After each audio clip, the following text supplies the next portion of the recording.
શહેરમાં બની રહેલા ગુનાને અટકાવવા માટે અમદાવાદ શહેર પોલીસ દ્વારા ક્રાઇમ કોન્ફરન્સનું આયોજન કરાયું. અમદાવાદ કમિશનર કચેરી ખાતે શહેર સીપી GS મલિકની અધ્યક્ષતામાં ક્રાઇમ કોન્ફરન્સનું આયોજન કરવામાં આવ્યું, જેમાં શહેર એસીપી, ડીસીપી અને તમામ PI સહિતના અધિકારીઓ ઉપસ્થિત રહ્યા હતા. આ કોન્ફરન્સમાં શહેર પોલીસની કામગીરી, શહેરમાં બનેલા ગુનાઓ તેમજ CCTV કેમેરા લગાવવાના પ્રોજેક્ટને લઈને સમીક્ષા કરવામાં આવી હતી. પોલીસ કોન્ફરન્સની વાત કરીએ તો પોલીસ દ્વારા કેમેરાનું મહત્વ સમજાવતા હાલ જૂન 2025 સુધી લોકભાગીદારીથી આશરે 22,000 ઉપર CCTV કેમેરા લાગી ગયેલ છે અને પ્રોજેક્ટ 2 મુજબ CCTVની ફીડ લોકલ પોલીસ સ્ટેશન અને કંટ્રોલ રૂમમાં મળી શકે તે માટેની સ્થિતિ જોતા હાલ 3088 CCTVની ફીડ પોલીસ સ્ટેશન અને 2963 કંટ્રોલ રૂમને મળી રહી છે. CCTVના લીધે ચોરીઓ, લૂંટ જેવા ગુનેગારોને ઉકેલવામાં પોલીસને ઘણી સફળતાઓ મળી છે. એટલે એમ કહી શકાય કે 100% પોલીસનું ડિટેક્શન જોવા મળી રહ્યું છે. આ ઉપરાંત વધુ શું ફેરફાર જોવા મળ્યા છે તેનું વધુ વિગત શહેર પોલીસ કમિશનર GS મલિક દ્વારા આપવામાં આવી હતી. આજે આપણે અમદાવાદ શહેરમાં છેલ્લા 6 મહિનાના જે ગુનાઓ છે એની સમીક્ષા કરવામાં આવી અને એક ઓર મુદ્દા જે અગત્યના લીધા છે, બાકી પણ મુદ્દાઓ છે CCTV ના છે. તો ક્રાઇમની સ્થિતિ આમ એકંદરે જોઈએ તો કાબુ હેઠળ છે. સતત આપણે ફર્સ્ટ પાર્ટના જે ટોટલ બધા સિરિયસ ગુનાઓ જે ગણીએ, જેમાં દાળ, લૂંટ, ખૂન, મારામારી બધી આવે છે, એ થોડું ઘટી રહ્યો છે. 23માં 6 મહિનામાં 6,534 હતા, 24માં 5,076 હતા અને આ વર્ષે 4,853 છે, એટલે થોડું ઘટી રહ્યો છે. બીજા હેડ પણ એકંદરે કંટ્રોલમાં છે.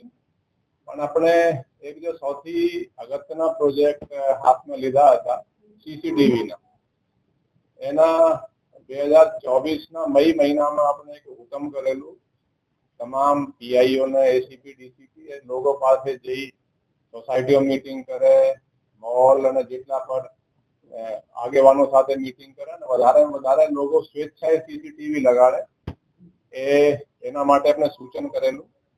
અને એને કહેતા મને ખૂબ જ હર્ષ થાય છે કે અત્યાર સુધીમાં 22,774 કેમેરા, એટલે અમદાવાદ શહેરમાં લોકોએ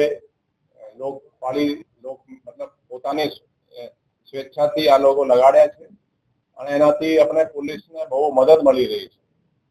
પછી આ 22,774 કેમેરા પૈકી આપણે આ ચાલુ વર્ષે માર્ચ મહિનામાં બીજો પ્રોજેક્ટ CCTV નો હાથે લીધું.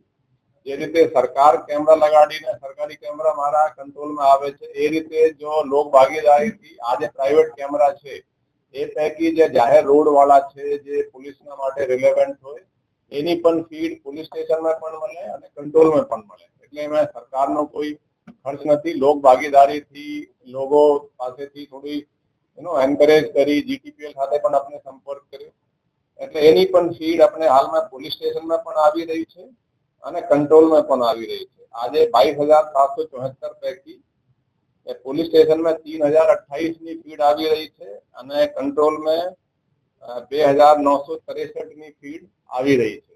એટલે માની લઈએ કે જેટલા સરકારના કેમેરાઓ છે, લગભગ એટલા જ આપણે પ્રાઇવેટ કેમેરાઓની પણ ફીડ આપણે કંટ્રોલમાં લઈ રહ્યા છીએ. આના આપણે જોયા કે આનાથી ફેર શું પડ્યો છે. તો ફેરમાં જોઈએ તો જે ગુનાઓ છે, ચોરીના, દાળ, લૂંટના, એમાં થોડું ડિટેક્શન વધ્યું છે.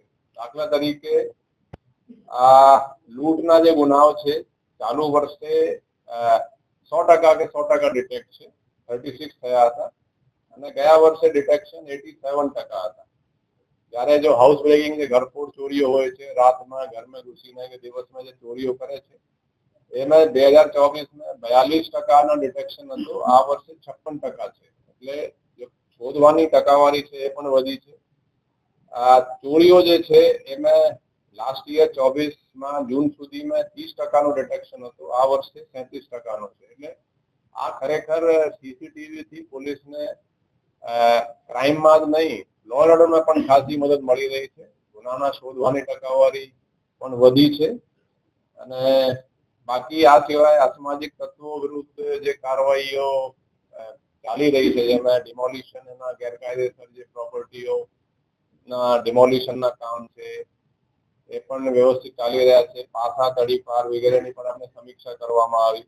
જૂન 2025 સુધી 573 લોકો વિરુદ્ધ પાસાની કાર્યવાહી કરવામાં આવેલ છે.